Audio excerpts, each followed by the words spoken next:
Rick Sanchez from Rick and Morty gotta be the GOAT. He's the funniest character without even trying to be funny, and one of the smartest characters in fiction. In today's video, I'll be going over how you can transform yourself from the meathead you are into the smart old dude like Rick Sanchez. So the first thing we'll be going over is first principles thinking. To be able to become like Rick Sanchez, you first need to be able to think like Rick Sanchez. And to do that, you need to adopt the first principles thinking. This approach involves breaking down complicated problems into basic fundamental truths and then reassembling them from the ground up. So start by identifying and challenging every assumption based off a important question or a problem. Then for instance, if you're trying to innovate in battery technology, rather than tweaking existing designs, ask yourself what a battery is fundamentally meant to do: store energy in a chemical form that can be released as electrical power. Then explore all materials and methods that you can do to achieve that goal, regardless of current industry standards. This might lead you to explore new material or completely different methods of energy storage and conversion. Practice this by regularly questioning obvious truths in everyday situations and brainstorming radically different ways to achieve the same outcome. So the way I would do this is, for example, working out. Like the main thing for all of us guys is like we're trying to build muscle. So what's the fundamental truth of building muscle? Is you're trying to slow down tension, break your muscle fibers, and then grow them back. So does that mean you need to be in the gym 2 hours per day doing hella intensity?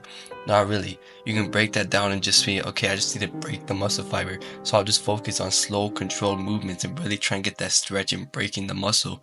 And then focusing a lot of energy also on rebuilding that muscle fiber, which is eating a lot of protein, eating a lot of food, etc. So that's how I, like, just off the top of my head would do this.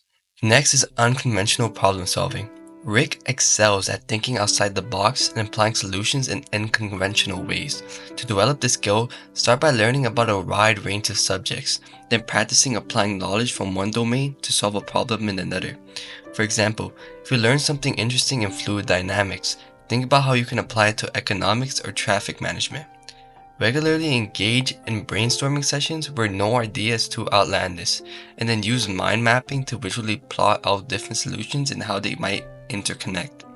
This practice will help you be more creative in connections and come up with innovative solutions that others might overlook. To explain this in simpler terms, you want to learn a wide variety of topics. So I'm talking like economics, cooking, stretching, martial arts. And then once you have so much different like information and so much different ways of like approaching things, you can just go out the way and be like, well, if I can like turn this into a 45-degree angle and like cook an egg, like some like weird way you'd solve a problem. Like obviously that sounds like pretty stupid what I just said, but you guys get what I mean. And we see Rick do this in the show a lot because he knows so much shit. Learn to manipulate variables. Rick often manipulates both scientific and social variables to achieve his goals. To practice this, begin by becoming more observant about the variables in every situation you encounter, whether it's negotiating a deal, planning a route home to avoid traffic, or figuring out the fastest way to complete a project. Think about all the factors that can be adjusted and experiment with changing one variable at a time to see what effect it has. This could be as simple as adjusting your work schedule to see if it affects your productivity or changes how you communicate with someone to improve your relationship. Over time, you'll develop a keen sense for which variables are more impactful and how to adjust them according to your advantage. Next, we're going to talk about emotional detachment. Rick's ability to detach his emotions from his decision-making process allows him to think more logically and less impulsively.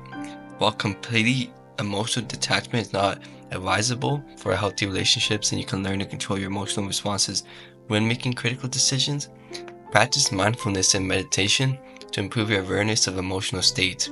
Engage in exercises like journaling or speaking with a therapist to better understand your emotional triggers.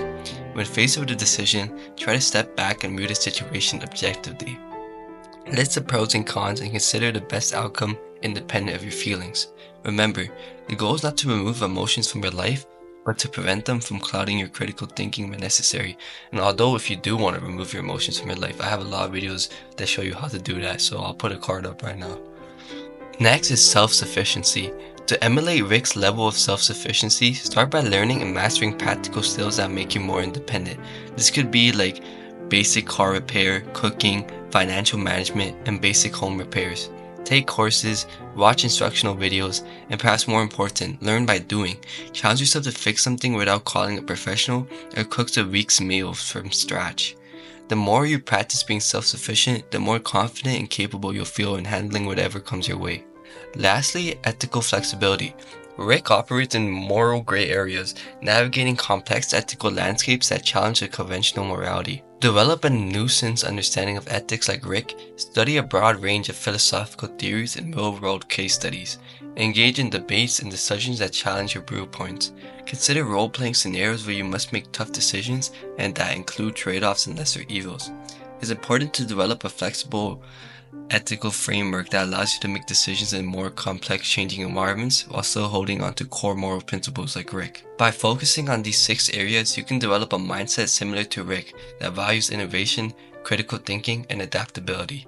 The process requires a constant effort and a willingness to step outside your comfort zone, to challenge your assumptions and expand your capabilities.